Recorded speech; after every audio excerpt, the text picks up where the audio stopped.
মই তন্ময় ভৰদ্বাজ সকলোকে আজি বাৰ্তালাপৰ মজিয়ালৈ স্বাগতম জনাইছোঁ আৰু মোৰ এটা প্ৰশ্ন নহয় আচলতে তিনিটাকৈ প্ৰশ্ন আপোনাক সুধিব বিচাৰিছোঁ প্ৰথম প্ৰশ্ন এটাই সুধিলো তিনিটা মোক মনত থাকে না নাথাকে কেনেকৈ মই ক'ব পাৰিম নহয় ছাৰ আচলতে প্ৰথমটো অকণমান চিৰিয়াছ আপুনি যিহেতু ক'লে বাকী পৰিৱেশটো অকণমান এটা চিৰিয়াছ এটা ধেমালি তো সেইটো কাৰণে প্ৰথম প্ৰশ্নটো সুধিব বিচাৰিছোঁ যে আপুনি আচলতে আমি যিহেতু আপোনাক শুভেচ্ছা জনাইছোঁ দেৰিকৈ হ'লেও শুভেচ্ছা জনাইছোঁ নিৰ্বাচনত বিজয়ী হোৱাৰ কাৰণে কিয়নো বহুত দিন চেষ্টা কৰি আছিলোঁ আপোনাক লগ পাবলৈ লগ পোৱা নহ'লে সেইবাবে আপোনাৰ যোৰহাটক লৈ পৰিকল্পনা কি অনাগত দিনত আপোনাৰ কি পৰিকল্পনা আছে সেইটো প্ৰথমতে জানিব বিচাৰিছোঁ দ্বিতীয় প্ৰশ্নটো হৈছে যে আমি দেখিছোঁ আপোনাৰ ক্ৰিকেট খেলি থকা ফুটবল খেলি থকা বা আমি এতিয়াও দেখিছোঁ ছাৰ আপোনাৰ বাইচেপ ধুনীয়াকৈ উঠাই আছে আপুনি শৰীৰ চৰ্চাৰ ওপৰত আচলতে কেনেধৰণে নৱপ্ৰজন্মক আগবাঢ়ি যাবলৈ কয় এই দুটা প্ৰশ্ন আৰু দ্বিতীয়তে আৰু এটা প্ৰশ্ন আছে এবাৰ আপুনি জেবি কলেজ আহিছিলে যোৱা বছৰ সৰস্বতী পূজা তেতিয়া আচলতে ছাৰ অডিটৰিয়ামৰ আমি যেতিয়া ভ্ৰমণ কৰিছিলোঁ তেতিয়া আপুনি এষাৰ কথা কৈছিলে যে মই যদি সাংসদ হ'লোহেঁতেন অডিটৰিয়ামটোৰ কাৰণে কিবা এটা কৰিলোঁ তো সেইবাবে মই তৃতীয় প্ৰশ্নটো কৰিব বিচাৰিছোঁ যে আপুনি এতিয়া কিবা অডিটৰিয়ামটোৰ কাৰণে কৰিছিল ঠিক আছে তোমালোকৰ পিছত অডিটৰিয়াম সম্পৰ্কত পিছত পাতিম তেতিয়া তো প্ৰথম কথাটো সেইটোৱে কৈছোঁ তিনিটা একেলগে সুধিলে পাহৰি যাওঁ না প্ৰথম যোৰহাটলৈ পৰিকল্পনা কি চোৱা যোৰহাটলৈ পৰিকল্পনা মোৰ প্ৰথমতে হ'ল কানেক্টিভিটি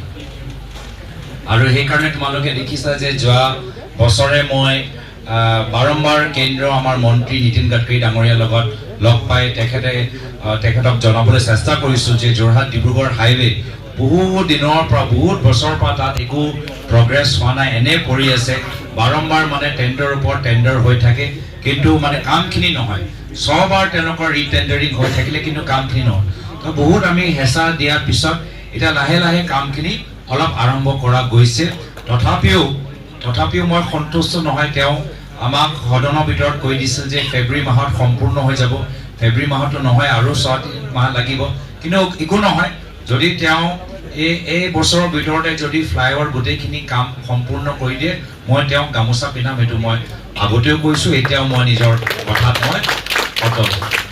কিন্তু মই দেখা পাইছোঁ যে তেওঁ সেই সময়ত ঝাঁঝিৰ ওপৰত কৈ থাকিলে ক'লে হা ঝাঁঝি বালা আপকা ফ্লাইঅভাৰ আপকো হাইৱে আপ বাৰ বাৰ বলতে কথাটো মাত্ৰ ঝাঁঝিৰ লগত নহয় আমাৰ একদম ডিব্ৰুগড়লৈকে ভাল হ'ব লাগে এতিয়া মাজত যদি তোমালোকে যোৱা গৌৰীসাগৰ জয়সাগৰ পাৰ্টটো শিৱসাগৰ পাৰ্টটো এতিয়াও বহুত তাত হোৱা নাই তো সেইকাৰণে এবাৰ মই তেওঁৰ ওচৰত গৈ মই আকৌ বুজাবলৈ চেষ্টা কৰিম যে মই যোৰহাট পৰা ডিব্ৰুগড়লৈকে ভাল হোৱাটো বিচাৰোঁ বা নুমলীগড়ৰ পৰা ডিব্ৰুগড় হোৱাটো ভাল বিচাৰোঁ মাত্ৰ ঝাঁঝি ক'লে নহ'ব মই যেতিয়া আগতে কলিয়াবৰ MP আছিলোঁ নিশ্চয় মোৰ কলিয়াবৰ প্ৰতি বেছি টান আছিলে তেতিয়া সেইকাৰণে মই নুমলীগড় ৰঙামাটিৰ ওপৰত বিশেষকৈ মই গুৰুত্ব দিছোঁ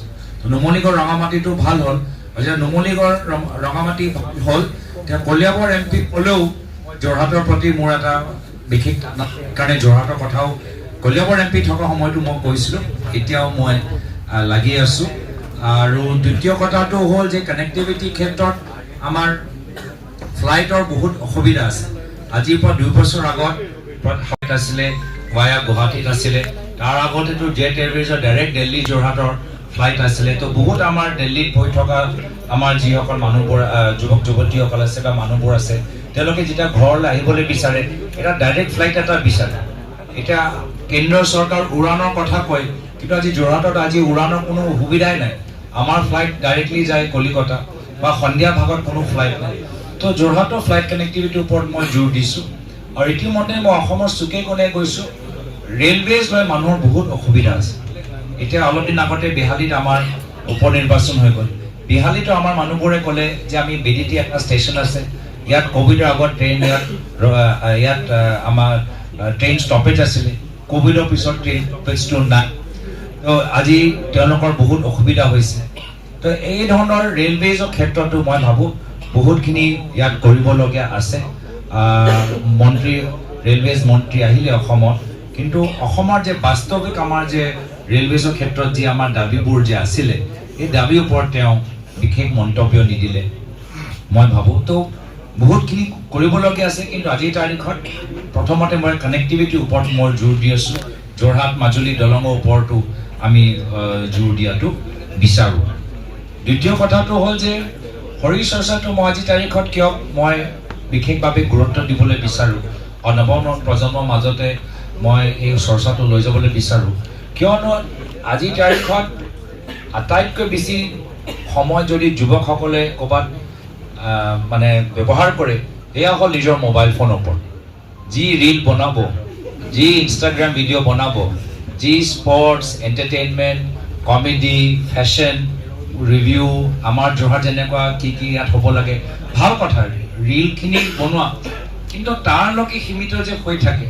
বা কেতিয়াবা আমি ছ'চিয়েল মিডিয়ালৈ আমি এডিক্টো হৈ যাওঁ যে আজি মোক কিমান লাইক আহিলে আজি মোৰ কিমান ফলোৱাৰ্ছ বৃদ্ধি হ'ল এই মোক বেছি ট্ৰল কৰি আছে মোৰ আজি মোৰ মেকআপটো ইমান ভালকৈ মই মেকআপ লগালোঁ মোৰ কমেণ্টে অহা নাই তো য'ত আমাক ভাল পাব লাগে য'ত ছ'চিয়েল মিডিয়াৰ যোগেদি আমি এটা বন্ধুত্ব এটা ভাৱ আমি সমাজৰ ভিতৰত আনিবলৈ বিচাৰোঁ এতিয়া ছ'চিয়েল মিডিয়াৰ যোগেদি আমাৰ আৰু ষ্ট্ৰেছে বাঢ়িছে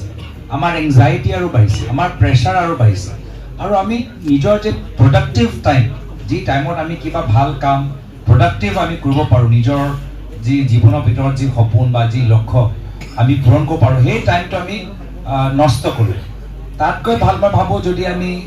জিমত গৈ বা স্পৰ্টছ খেলি কিবা এটা প্ৰেক্টিকেল আমি ফিটনেছ বা প্ৰেক্টিকেল এটা স্পৰ্টছ যদি আমি শিকোঁ তেতিয়া আমি নিজে নিজে ডিচিপ্লিন হাৰ্ড ৱৰ্ক ছেক্ৰিফাইচ গ'ল ছেটিং আমি এইখিনি কথা নিজে নিজে শিকি যাম এতিয়া তুমি ক'লা বাইচেপছ মোলাইছে এতিয়া আজি মই 10 কেজি মাৰিলোঁ বাইচেপ কাৰ্ল মাৰিলোঁ কিন্তু মোৰ লক্ষ্য হ'ল যে মই 15 কেজি মাৰোঁ তো তাৰ কাৰণে ট্ৰেইনিং কৰিব লাগিব ভালকৈ খানা খাব লাগিব সময়মতে শুব লাগিব এতিয়া গোটেই দিন মোবাইল কৰি ৰাতিটো 1:30 বজাত 2টা বজাত শুলে ক'ত ৰাতিপুৱা জিম যাবলৈ মন কৰিব মোৰ